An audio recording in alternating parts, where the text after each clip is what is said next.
Hello everyone, welcome to our YouTube channel Prashant education hub. आज हम Delhi polytechnics का जो एंट्रेंस होने वाला है, अभी 8 अगस्त को होने वाला है इसका एग्ज़ाम। तो उसके कुछ केमिस्ट्री के क्वेश्चंस को डिस्कस करने वाले हैं। ठीक है, टॉप 25 क्वेश्चंस को डिस्कस करेंगे हम आज। और ये क्वेश्चंस जो हैं बहुत ही ज़्यादा इंपॉर्टेंट है। ठीक है, और इसका जो टॉपिक है सारे हम केमिकल रिएक्शंस की बात करेंगे इसके अंदर। ठीक है, तो इसको प्लीज़ ध्यान से समझिएगा। ओके, और वीडियो स्टार्ट करने से पहले मैं आपको ये बता दूं कि अगर आप हमारे चैनल पर नए हैं तो प्लीज़ चैनल को लाइक एंड सब्सक्राइब कीजिए और वीडियोस को भी लाइक कीजिए और शेयर कीजिए। ठीक है, चलिए अब जो हम आज पढ़ने वाले हैं, जो क्वेश्चंस करने वाले हैं, उनको डिस्कस करना स्टार्ट करते हैं। ठीक है, जो फर्स्ट क्वेश्चन है हमारा, वो क्वेश्चन है हमारा क्या कि इन अ chemical reaction between sulfuric acid and barium chloride solution the white precipitate form are of। मतलब क्या है कि जब केमिकल रिएक्शन होता है सल्फ्यूरिक एसिड और बेरियम क्लोराइड के बीच में, तो जब सॉल्यूशन बनता है तो वहाँ पर जो वाइट पीपीटी फॉर्म होता है वो किसका फॉर्म होता है। ठीक है, तो हमारे पास ऑप्शन क्या है, हाइड्रोक्लोरिक एसिड है, बेरियम सल्फेट है, क्लोरीन और सल्फर। क्लोरीन और सल्फर होगा नहीं क्योंकि वो रिएक्शन के अंदर है ही नहीं। ठीक है, तो यहाँ पर बेसिकली जो हमारा वाइट पीपीटी फॉर्म होता है वो किसका होता है, बेरियम सल्फेट का। तो हमारा जो यहाँ पर आंसर होगा वो क्या होगा, बेरियम सल्फेट। चलिए सेकंड क्वेश्चन की तरफ मूव करते हैं हम। ठीक है, तो जो हमारा नेक्स्ट क्वेश्चन है क्या है, the reaction process during which glucose undergo slow combustion by combining with oxygen in the cells of our body to produce energy is a kind of। मतलब क्या है कि जब हमारी बॉडी के अंदर रेस्पिरेशन प्रोसेस होता है तो उस टाइम पर जो होता है ग्लूकोज जो होता है वो स्लो कंबशन प्रोसेस में जाता है with oxygen in our cell. तो वो किस टाइप की एनर्जी को प्रोड्यूस करता है। ठीक है, तो यहाँ पर हम क्या लिखेंगे, एक्सोथर्मिक प्रोसेस। एक्सोथर्मिक प्रोसेस में क्या होता है, हमारा जो एनर्जी होता है वो क्या होता है, रिलीज होता है। ठीक है, चलिए नेक्स्ट क्वेश्चन की तरफ मूव करते हैं। अगला क्वेश्चन है हमारा, a chemical reaction does not involve. ऐसा केमिकल रिएक्शन आपको बताना है जो इन्वॉल्व नहीं है। ठीक है, चलिए पहला क्या है हमारा, formation of new substance having entirely different properties than that of the reactant.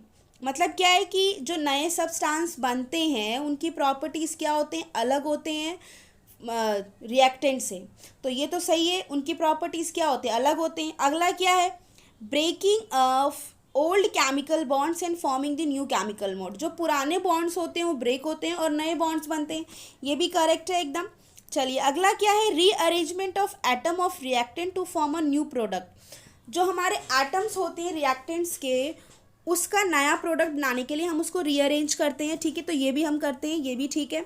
चलिए अगला क्या है, changing of atom of an element into those of another element to form new product. तो ये क्या होगा हमारा इस केस में, ये जो होता है केमिकल रिएक्शन के अंदर इन्वॉल्व नहीं होता है, एटम्स का चेंज नहीं होता है कभी भी। ठीक है, इसको आपको ध्यान रखना है। चलिए अगले क्वेश्चन की तरफ मूव करते हैं। इसमें क्या बोला है, one of the following process does not involve in a chemical reaction that is.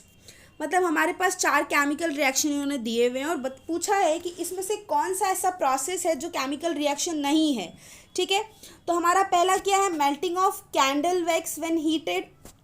Second है burning of candle wax when heated, digestion of food in our stomach. And last जो है हमारा क्या है, राइपनिंग ऑफ बनाना। तो जब ripening of बनाना होता है तो CO2 रिलीज होता है। ठीक है, और उसके बाद आपको पता है कि जब हमारा फूड का डाइजेशन होता है तो डिफरेंट टाइप के जो होते हैं मेटाबॉलिक रिएक्शंस होते हैं हमारी बॉडी के अंदर। ठीक है, हमारे डाइजेस्टिव सिस्टम में।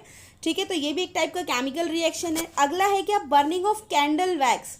तो जब वैक्स जो है जलता है तो उस वक्त क्या होता है, CO2 रिलीज होता है। तो ये भी एक टाइप का केमिकल रिएक्शन है। अगला क्या है हमारा फर्स्ट, कि melting of candle wax when heated. जब हम कैंडल को हीट करते हैं तो वो मेल्ट होता है। तो मेल्ट होने में क्या हो रहा है, उसका फिजिकल चेंज हो रहा है, उसका केमिकल चेंज नहीं हो रहा है। यहाँ पर कोई केमिकल रिएक्शन इन्वॉल्व नहीं है।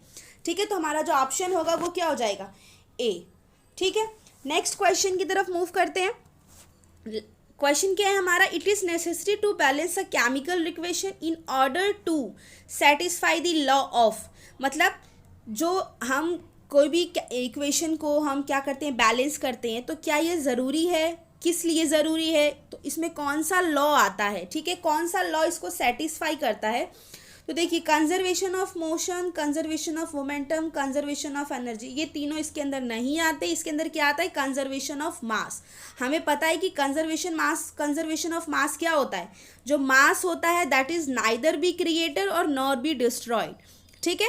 चलिए नेक्स्ट क्वेश्चन की तरफ मूव करते हैं। Rusting of iron involves a chemical reaction which is a combination of जो तो इसका जो आंसर है, देखिए जब भी रस्टिंग ऑफ आयरन है तो इसमें क्या हो रहा है, ऑक्सीडेशन प्रोसेस होता है ना। एयर के कांटेक्ट में जब भी कोई आयरन आता है तभी उसके अंदर रस्ट लगता है, ठीक है।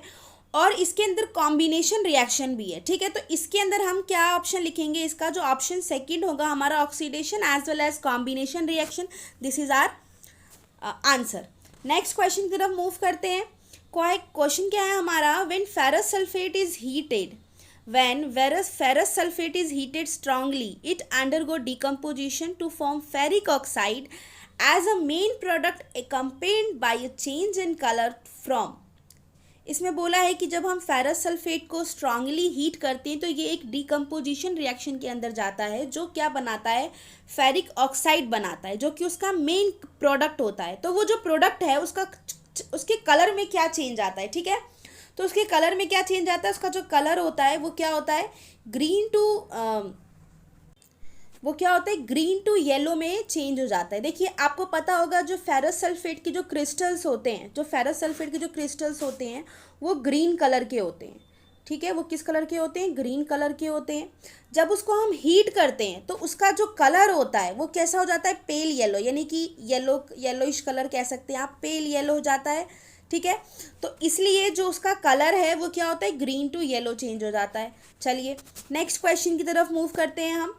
विच of the following gas is use to storage of fat and oil containing food for the long time. ये हम बहुत पहले से पढ़ते हुए आ रहे हैं और इस क्वेश्चन को करने में हमें कोई डाउट ही नहीं होना चाहिए, ठीक है। इसमें पूछा हुआ है कि कौन सी गैस जो है fat and oil containing foods होते हैं उनके अंदर क्या करता है, फिल किया जाता है, ताकि वो लॉन्ग टाइम तक क्या कर सके, एडिबल रह सके, ठीक है। तो इसका जो आंसर होगा आपको पता है, नाइट्रोजन गैस उसके अंदर फिल किया जाता है, जो हमारे चिप्स के पैकेट होते हैं और भी जो हमारे फूड प्रोडक्ट्स होते हैं। चलिए नेक्स्ट क्वेश्चन है हमारा, the displacement reaction between iron oxide and a metal is x is use for the welding of rail tracks, here x is. इसमें पूछा है कि जो डिस्प्लेसमेंट रिएक्शन है यहाँ पर आयरन ऑक्साइड और एक मेटल है, ठीक है, एक्स मेटल, उन दोनों को यूज़ किया जाता है किस लिए, जो रेल ट्रैक्स होते हैं उनको क्या करने के, वेल्डिंग करने के लिए। तो यहाँ पर एक्स क्या है, देखिए जो एल्युमिनियम डस्ट होता है, आपको पता है कि एल्युमिनियम की अगर आप क्रॉकरी भी लेते हैं तो उसमें जो है ना रस्टिंग बहुत ही कम या बहुत लॉन्ग टाइम तक जो है इसके अंदर कोई डस्ट नहीं लगता है, ठीक है। तो यहाँ पर जो हमारे रेल ट्रैक्स होती हैं उनको एल्युमिनियम डस्ट से क्या किया जाता है, वेल्डिंग किया जाता है। तो यहाँ पर जो एक्स है वो क्या है, हमारा एल्युमिनियम डस्ट। चलिए नेक्स्ट क्वेश्चन की तरफ मूव करते हैं। The neutralization reaction between an acid and a base is a type of double displacement reaction. Okay, next question है हमारा, the ratio, give the ratio in which hydrogen and oxygen are present in water by volume। तो आपको पता है कि जो H2O है उसका रेशियो क्या है, हाइड्रोजन 2 होता है और ऑक्सीजन 1 होता है, तो इनका रेशियो क्या हो गया, 2:1। चलिए नेक्स्ट क्वेश्चन की तरफ हम, क्वेश्चन क्या है हमारा, the chemical formula of magnesium oxide is, magnesium oxide का केमिकल फार्मूला क्या है, MgO। तो इसका आंसर क्या होगा, सॉरी ये आंसर क्या होगा, MgO। तो इसका आंसर क्या होगा, ऑप्शन नंबर सी। चलिए नेक्स्ट क्वेश्चन क्या है हमारा, what happens when lead nitrate react with potassium iodide. क्या होता है जब लेड नाइट्रेट जो होता है वो पोटेशियम आयोडाइड के साथ क्या करता है, रिएक्ट करता है। तो चलिए इसका जो आंसर होगा वो हमारा क्या होगा, इसमें क्या होता है, बेसिकली इसके अंदर होता क्या है, इसके अंदर येलो पीपीटी फॉर्म होते हैं, किसके फॉर्म होते हैं, लेड आयोडाइड के, and potassium nitrate will produced, ठीक है। तो इसका ऑप्शन क्या होगा हमारा, ऑप्शन नंबर सी। चलिए नेक्स्ट क्वेश्चन की तरफ मूव करते हैं। हमारा अगला क्वेश्चन है, विच of the following does show an oxidation reaction. इसमें पूछा गया है कि इनमें हमारे पास 4 ऑप्शन है, इनमें से कौन सा ऐसा प्रोसेस है जिसके अंदर हम क्या करते हैं, जिसके अंदर क्या होता है, ऑक्सीडेशन रिएक्शन होता है। ठीक है, तो ऑक्सीडेशन रिएक्शन में क्या होता है, जो ऑक्सीजन होता है, जो O2 होता है, उसका क्या होता है, गेन होता है कभी भी। ठीक है, तो इसका हमारा ऑप्शन क्या हो जाएगा, गेन ऑफ ऑक्सीजन। चलिए नेक्स्ट क्वेश्चन की तरफ मूव करते हैं। What is the chemical name of slack lime? Slack lime का जो केमिकल नेम होता है वो क्या होता है? चलिए, तो इसका पता है आपको कि स्लेक लाइम जो होता है वो क्या होता है, कैल्शियम हाइड्रोक्साइड होता है। उसका फॉर्मूला क्या होता है, CaOH होल टॉइस। चलिए, समझ में आया?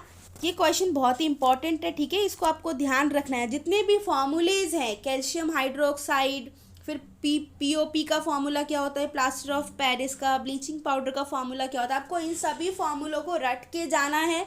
इनमें से एक फॉर्मूले ज़रूर पूछे जाते हैं। ठीक है, चलिए नेक्स्ट क्वेश्चन की तरफ मूव करते हैं। हमारा क्वेश्चन क्या है, when crystal of lead nitrate are heated strongly in a dry test tube. जब लेड नाइट्रेट की क्रिस्टल्स को क्या किया जाता है, हीट किया जाता है ड्राई टेस्ट ट्यूब के अंदर, तो उसके अंदर क्या होता है, अब ब्राउनिश रेड्यूस इज लेफ्ट।